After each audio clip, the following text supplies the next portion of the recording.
fazer o teste ao vivo, Natasha, para mostrar que a gente tem um secador de cabelo. Isso. Esse é o aparelhinho para medir os decibéis, né? Isso, isso daqui é um decibelímetro.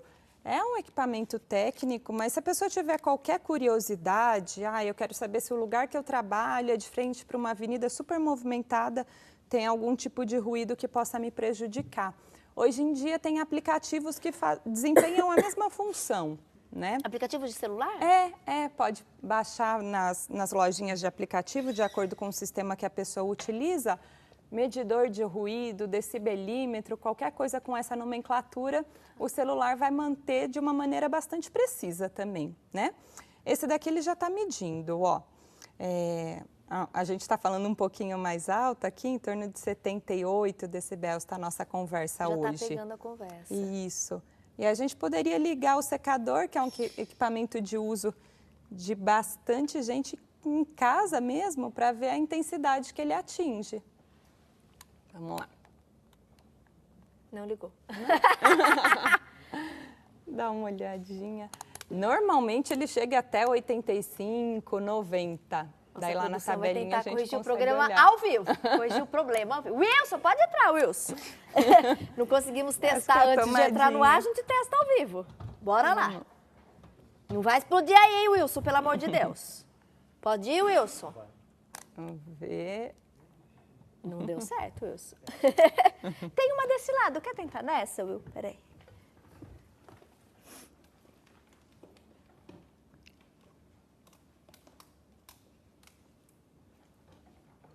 E o secador, só porque a gente vai fazer o teste, o secador não quer funcionar. Quer ver, Natasha? Vamos ver. É bom porque daí na próxima entrevista a nossa produção testa antes de entrar no ar. Não foi, Wilson? Não foi. Não tem problema, Tati. A gente sabe, ele chegaria em torno de 85, 90 Obrigada, mais Wilson, ou menos. pela tentativa. Imagina. O secador é em torno de 85 até 90. Se é para uso doméstico... Qual é o limite? Por exemplo, não, Tati, mas eu uso secador. Se você usa profissionalmente, por exemplo. Por exemplo, num salão de beleza, é o que me preocupa. Porque em casa a gente usa, às vezes, fica 10 minutinhos, secou o cabelo, foi trabalhar. Mas, por exemplo, um profissional que trabalha num salão. Aí 8 horas seria o ideal, no máximo 8 horas, né? Num ruído de até 85 decibéis, que é o que um secador produz, até 8 horas é o limite. Acima disso, já é interessante que ele comece a utilizar algum tipo de proteção. Proteção pode ser os tampões. Existem aqueles de farmácia, em esponjinha, que a gente compra, é super baratinho. A pessoa tem que colocar de uma maneira adequada, isso vai diminuir o som. Ouviu? Falando em som... Wilson! Eu gosto do Wilson, porque o Wilson não desiste jamais. É o brasileiro. Foi agora, Wilson? Era o mau contato. Vamos lá.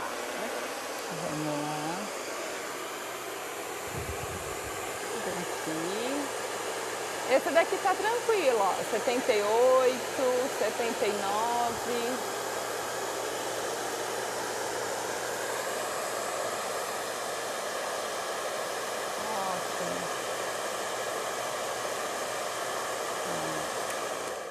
É um secador ali ele chegou no máximo no 80. Foi. É um secador profissional de boa potência e não tão ruidoso. Isso é bom. Muitas vezes ele vem um indicativo na própria embalagem do equipamento, não só do secador de cabelo, mas outros equipamentos ruidosos, como liquidificador, aspirador de pó. Então é interessante a gente tomar esse cuidado, dar uma olhadinha. Mas no caso do salão, por exemplo, se a pessoa ela não pode abafar o ruído, porque muitas vezes ela tem que conversar com a cliente e tudo mais, existem produtos específicos para isso também, que ele vai filtrar o ruído e deixar entrar só o som da voz. É um tampão que ele é feito sob medida. Fonoaudiólogas, né, centros auditivos costumam trabalhar com isso. Ah, já tem isso, Natasha? Tem sim, é bem interessante, que é justamente para quem trabalha, garçom também, às vezes a pessoa trabalha numa boate, um restaurante que toca música, e ela começa a perceber, ela chega em casa, ela não quer que ligue a TV, ela não tem paciência para conversar com os filhos, com a família, então isso é complicado, porque é o ruído que está se manifestando. Nem sempre, como eu falei, já com uma perda auditiva, né, com uma lesão no ouvido interno, mas muitas vezes nessa questão da qualidade de vida.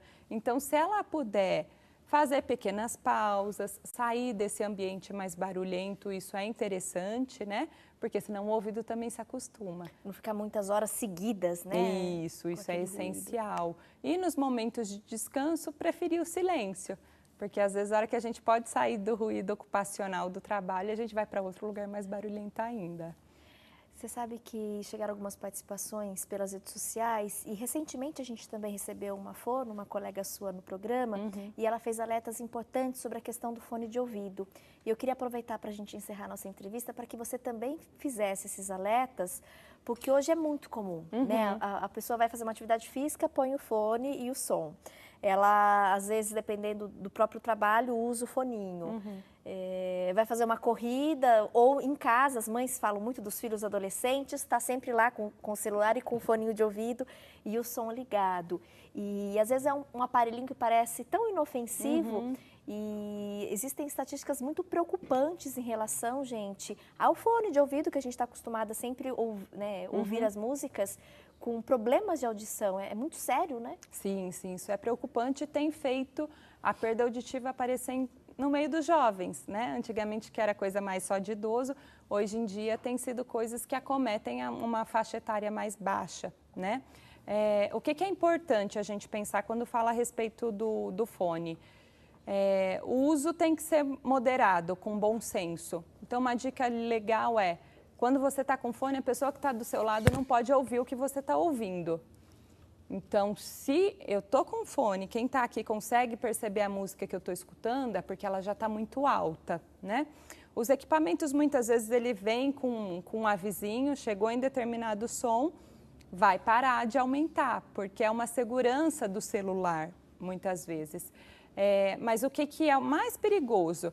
Ruído competitivo. Então, se eu estou indo embora de ônibus, naquele barulhão, eu quero ouvir a música, ou eu quero fazer uma chamada, escutar um filme no celular que seja superior ao ruído do trânsito, ao ruído do ônibus. Então, isso vai complicar bastante e pode, sim, trazer prejuízo para a audição. Então, tentar fones bons que tenham um bom isolamento do ruído ambiental.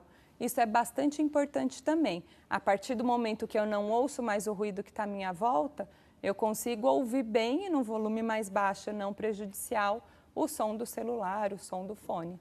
A gente recebeu uma participação da Solange, de Posse, em Goiás. Bacana. Agradecendo pela entrevista, agradecendo aqui pelas atrações do programa. Obrigada, viu, Solange, pelo carinho.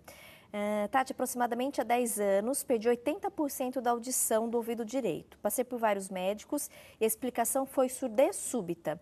Fiz tratamento com injeções de corticoides, mas não resolveu. Hoje em dia convivo bem com a falta auditiva, mas se houvesse algo para melhorar, eu faria. E aí ela pede um conselho seu. Hoje, existe alguma possibilidade de tratamento? Algum caminho que ela possa... Existe uma tecnologia que ela vai fazer o quê? Ela vai pegar todo o som, por exemplo, que ela perdeu do ouvido esquerdo, Tati? Foi Direito. Isso, né? Direito, desculpa. E a impressão que eu tenho é que é do esquerdo, então tá ok, né? Ela só perdeu 80% da audição do ouvido direito. Do ouvido direito. Existem tecnologias que são aparelhos que pegam tudo que chegar no ouvido direito dela e joga esse volume, joga esse som para o ouvido esquerdo. É a tecnologia cross, ela vai cruzar a cabeça e vai aproveitar para que no ouvido que ela tem a audição preservada, ela consiga também escutar o que chegou do outro lado, que ela já não consegue ouvir mais. A perda auditiva de 80%, normalmente a gente fala em grau, leve, moderado, severo e profundo. 80% seria próximo de uma perda profunda. Dependendo exatamente do grau dessa perda, dá para se trabalhar com o ouvido direito ainda dela. Poderia-se colocar um aparelho auditivo para restabelecer a audição desse lado.